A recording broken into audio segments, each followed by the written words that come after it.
కరివేపాకు పచ్చడి తయారీ విధానం. ముందుగా స్టవ్ వెలిగించుకొని, కళాయి పెట్టుకొని, 2 టేబుల్ స్పూన్ ఆయిల్ వేసుకొని, 2 టేబుల్ స్పూన్లు పచ్చెనపప్పు, 2 టేబుల్ స్పూన్లు సాయి మినపప్పు, 1 టేబుల్ స్పూన్ జీలకర్ర, 2 టేబుల్ స్పూన్లు ధనియాలు, 4 వెల్లుల్లిపాయ రబ్బలు, మీ కారానికి తగినన్ని ఎండుమిర్చి వేసుకొని, మంచి కలర్ వచ్చే వరకు కూడా ఫ్రై చేసుకోండి. ముందుగా ఒక గంట ముందు కరివేపాకు శుభ్రం కడుక్కొని టవల్ మీద ఆరబెట్టుకోండి తడి లేకుండా. ఇప్పుడు ఆరిన కరివేపాకుని తీసుకొచ్చి ఈ తాలింపులో వేసి ఫ్రై చేసుకోండి. కరివేపాకు మనం ఇలా చితికేలాగా మంచి కలర్ వచ్చే వరకు కూడా కరకరలాడేలాగా ఫ్రై చేసుకోండి.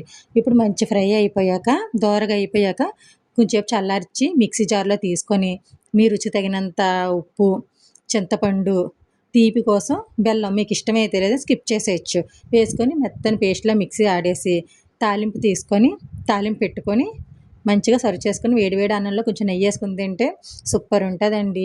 ఈ రోజుల్లో ఎవరు కరివేపాకు పచ్చడి తినడం లేదు. హెల్త్‌కి, హెయిర్‌కి కూడా చాలా మంచిది.